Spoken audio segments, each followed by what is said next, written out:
দোস্ত কালকে রাত্রে স্বপ্নে দেখি আজরাইল আমার জান কবজ করে বেড়াচ্ছে। এসে এখন করছে ওঠেন আপনি সিরিয়াল চলে যাচ্ছে প্রথমেই, আপনি জান আমি কবজ করে নিয়ে যাবো। আমি এখন করছি কে, আমি তো এখন ইয়ং, এখনো যুবক আছি, আমার লিস্টকে সামনে চলে এলো। আজরাইল করছে না আমি তো এটা কভার পারবো না। তখন আমি মনে মনে চিন্তা করলাম এই তো ঘুষ দিবি না, এখানে চা নাস্তা করাই। চা নাস্তা করার সময় চার মধ্যে ঘুমের ওষুধ দিছি। আজরাইল ঘুমে গেছে। আমার লিস্ট যেটা প্রথমে আসলো সেটা লাস্টে লিখে দিছি। আজরাইল এখন ঘুমোর থেকে উঠে আমার উপর সেই খুশি করছে, আমাকে যখন চাটা খাওয়ালে ঘুমানোর জন্য রেস্ট দিলে, তাহলে এক কাজ করি, লিস্ট তাহলে লাস্টের থেকে শুরু করি। কালকে আমি বইয়ের জ্বালায় শাশুড়ির কাছে একটা মেসেজ দিছি বুঝছো। কি মেসেজ দিছো দোস্ত? প্রিয় শাশুড়ি আম্মা, আমি আপনার দেওয়া প্রোডাক্টের জ্বালায় অতিষ্ঠ। আপনার প্রোডাক্টের জন্মগতভাবে গোলমাল আছে, সেটা আমাকে ডেলিভারি দেওয়ার সময় জানানো হয়নি। আমি পদে পদে হয়রান হয়ে যাচ্ছি। দয়া করে মাল ফেরত নিয়ে যান, আর ভালো মাল দেখে পাঠান। তারপর শাশুড়ি আমার মেসেজে রিপ্লাই দিছে। কি রিপ্লাই দিছে দোস্ত কত না? প্রিয় জামাই বাবা বদনা, মালের ওয়ারেন্টি পার হয়ে গেছে। এই মালের এক্সচেঞ্জ বা রিফান্ড অফার নাই। মাল ঘরত নেওয়ার সময় ঠিকঠাক ব্যবহার করার দায়িত্ব গ্রাহকের। মাল ডেলিভারি দেওয়ার সময় তার ব্যবহার বিধি ভালো করে কয়ে দিছি তোমাক। এখন আর নতুন করে কোনো প্রোডাকশনের কাজ চালু নাই। পুরাতন মেশিন সব অচল হয়ে গেছে। তাই প্রোডাক্টটা সাবধানের সাথে ব্যবহার করো। সহ্য করতে করতে অভ্যাস হয়ে গেলে ঠিক হয়ে যাবি। রাগ কয় প্রকার ও কি কি কত? রাগ সাধারণত 7 প্রকার। 1 নম্বর হচ্ছে রাগ করে চুপ করে থাকা। 2 নম্বর হচ্ছে রাগ করে চিল্লাচিল্লি করা।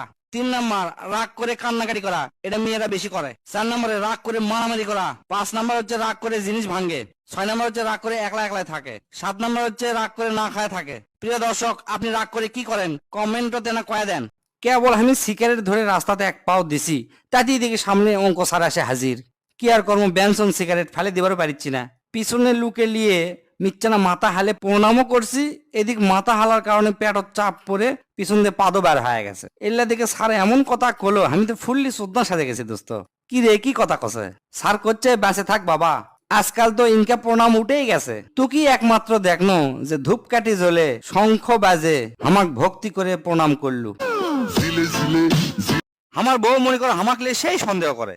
এই সন্দেহ যান না করে সেই জন্য কর্ণ কি মুখত দাঁড়িয়ে থনো 5 ওয়াক্ত নামাজ পড়া শুরু করন। প্রতিদিন কোরআন শরীফ পড়ি, গরিব মানুষক দান করি, যত খারাপ কাম আছে সব বাদ দিছি। তারপরেও আমার বউ তার বান্ধবী ফোন করে কি করছে জানিস?